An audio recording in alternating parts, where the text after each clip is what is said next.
everybody, Mr. Brown here, Proclaim Ministries, helping you connect faith and life. And I really do hope these videos and this Bible content is helping you connect your faith and your life. And I've been trying to recoin a phrase I started using a while back, helping you live for God by connecting faith and life. Because at the end of the day, as we connect faith and life, we're living for the one who made us. Because again, we've been created by God and for God. So in today's video, I don't know if it's a thought of the day or devotional. You can use however you want to use it. But I just had this thought, and it's more of a question. The question is this: does acting in faith increase our faith?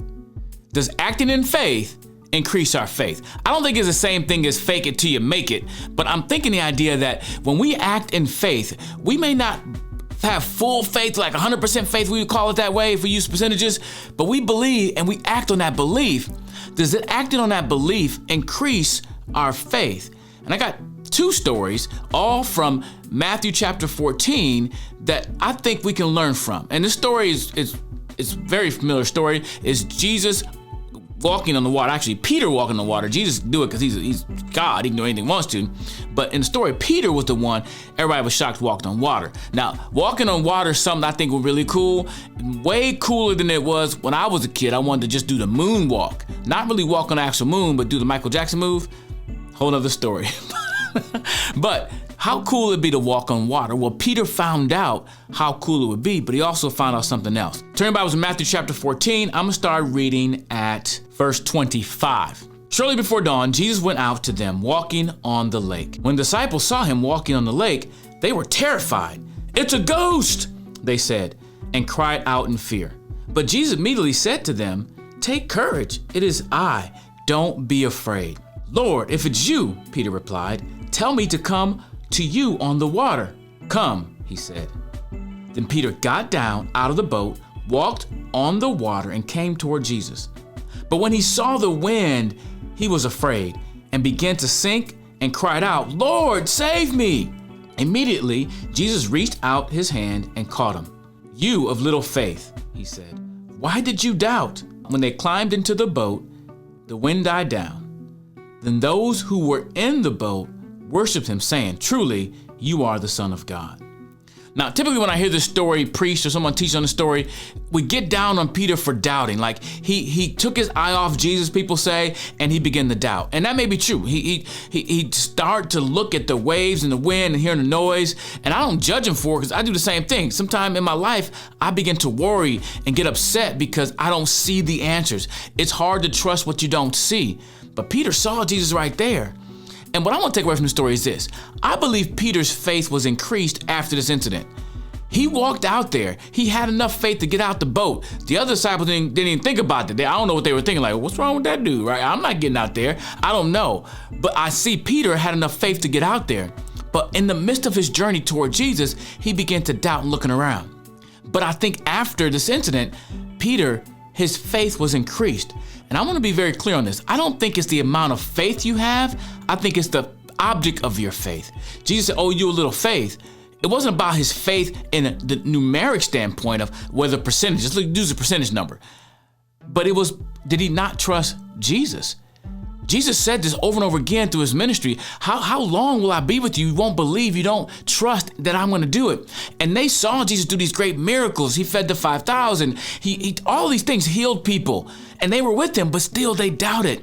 They did not have enough faith in the object of the faith. Because Jesus said himself, you got faith the size of the mustard seed. The issue isn't the size of your faith. It is the object of your faith. Is what you're putting or who you're putting your faith and trust in worthy of your trust? Can they hold your weight? I'm currently sitting on a stool right now. It's kind of rickety at times. You can hear it move. And every once in a while when I move, I think, oh, is this going to hold me up? But I'm putting all my weight on this stool. And currently, this stool is worthy of my faith. It's worthy of my trust to hold me up. Well, Jesus is worthy of our trust. He's worthy of our faith. But when we have those doubts, God is not afraid of our doubts. He's not looking down and go, "Oh, you doubted me? I'm never going to do nothing for you again." Jesus did more miracles in the sight of Peter, and he began to build Peter up. Peter, I think that was a life-changing experience for Peter because he did doubt in that moment. But afterwards, he's like, why did I doubt? This truly is the Son of God. He is who he says he is. And I think sometimes acting in faith will increase the object of our faith. As we begin to trust God more and more every day, we will see God is worthy to be trusted. Recently, I did a podcast where I talked about I don't want $1 million because I don't want to be trusting in the money and not trusting God. And I kind of talked about the fact that at one point I was kind of worried because I kept hearing the air conditioner come on in the middle of the night, thinking that it's hot and that means money is going out the window. And I'm starting to worry about money and paying for the air conditioner. And I forget that God is worthy of my trust. He paid the air conditioner last year. I mean, God is worthy of my faith and trust. So I can't allow these little things to distract me. And even what we call big things to distract me. What if I get diagnosed with cancer? What if one of my family members does? You know, do I just turn into a mushroom and go, oh, nothing's ever gonna happen? Listen, my faith in God has to be secure. And when I begin to walk and act in faith, God is faithful to reward that because I get to see him do his thing, even if he doesn't do it the way I want him to do it. So later in this passage, after this, they're in the boat. Now they go to the other side. And watch what happens here. This is another thing that I think is so interesting about people having faith in God and acting in faith. Even if they don't have this, just surefire, but they begin to act on what they do know and watch how God shows up. So look at Matthew chapter 14. Look at verse 34. So they worship Jesus saying, you truly are the Son of God. Look at verse 34. When they had crossed over, they landed at Gennesaret. And when the men of the place recognized Jesus, they sent word to all the surrounding country. People brought all their sick to him and begged him to let the sick just touch the edge of his cloak, and all who touched it were healed. So these people recognized him. They brought all their sick to him and they wanted him to heal. And they just reached out, touched the hem of his garment like the lady did in John chapter 11, I believe. Don't quote me on that. And we'll put it on the screen. But the woman who had the issue of blood and she reached out and touched Jesus' garment and she was healed. She had faith in Jesus. She had faith in the fact that he was able to heal her. And Jesus even commended her on her faith. So these people got all their sick and brought them Jesus. Now, this is my imagination. The Bible does not say this. I want y'all to get this. This is my imagination. I just imagine, knowing human beings, that somebody brought all their people, and I'm pretty sure somebody brought their child who was sick, brought their uncle or cousin, and kind of forced them, hey, get over here, Jesus here. And they maybe didn't believe. They didn't really believe. All these people men had to believe. They heard stuff about Jesus, but I can imagine, again, my imagination, that some mama made some boy go touch Jesus' garment. And he's like, oh, so I don't want to go. I don't want to go. But him acting in that faith or even in obedience saw God do a miracle. Acting in faith, acting in obedience to what God has told us to do increases our faith in the one who's worthy of our faith. It increases the object of our faith. So the more I talk and the more I read the Bible here, my question is becoming a statement, right? I do believe that acting in faith, acting in obedience does increase our faith. Let me give you one more story. Mark chapter 9. The disciples were trying to heal this demon-possessed boy. This father brought his son to the disciples to be healed, and they couldn't heal him. They brought the boy to Jesus and asked Jesus to heal him, right? Listen what happened. All right, Mark chapter 9, starting at verse 14. When they came to the other disciples, they saw a large crowd around them, and the teacher of the law arguing with them. As soon as all the people saw Jesus, they were overwhelmed with wonder and ran to greet him.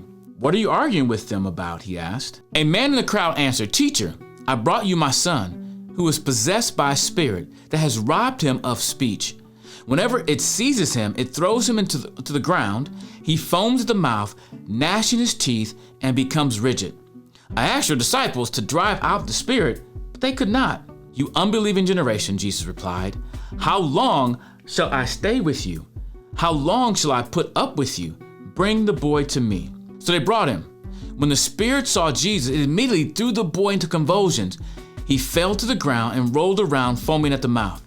Jesus asked the boy's father, How long has this been like this? From childhood, he answered. It has often thrown him into fire or water to kill him. But if you can do anything, take pity on us and help us. If I can, Jesus said, everything is possible for the one who believes. Immediately the boy's father exclaimed, I do believe. Help me overcome my unbelief. Then Jesus saw that a crowd was running to the scene. He rebuked the impure spirit. You deaf and mute spirit, he said, I command you, come out of him and never enter him again. The spirit shrieked, convulsed him violently, and came out. The boy looked so much like a corpse that many said, "He's dead." But Jesus took him by the hand and lifted him to his feet, and he stood up. After Jesus had gone indoors, his disciples asked him privately, "Why couldn't we drive it out?" He replied, "This kind can come out only by prayer." I want to focus on this part. This man said, "I believe, but help me overcome my unbelief." He believed in Jesus, but he just wasn't all the way there. Like he wasn't just like, gun-ho, I guess. I don't know how to say it. But he acted in faith by sending his son to Jesus. He obeyed what he thought was right to do. And I think after this, his faith had to increase in the one who healed his son. And let me say this too. In this passage, Jesus was not afraid or not upset with this man's unbelief, upset with this man's doubt. I'm always encouraged by the fact that God knows me. Psalm 103 says he knows we're but dust. He knows he has compassion on us because we're not God. We're fallen human beings who struggle, but God has compassion on us. So I do believe acting in faith, or as a believer, acting in obedience does increase our faith. And it's not about the size of our faith, it's about the object of our faith. And I believe that when we act in faith, we obey God, we start to see God as he really is, trustworthy and faithful. Made a video recently, I don't know if it's been edited yet or not, but one of my favorite verses in 2 Timothy chapter 2, verse 13, which says, "When we are faithless, he remains faithful, for he cannot deny himself." The work God is doing is not so much about me. I get the benefit, but he's doing it for his glory. God does all things for his glory and our good.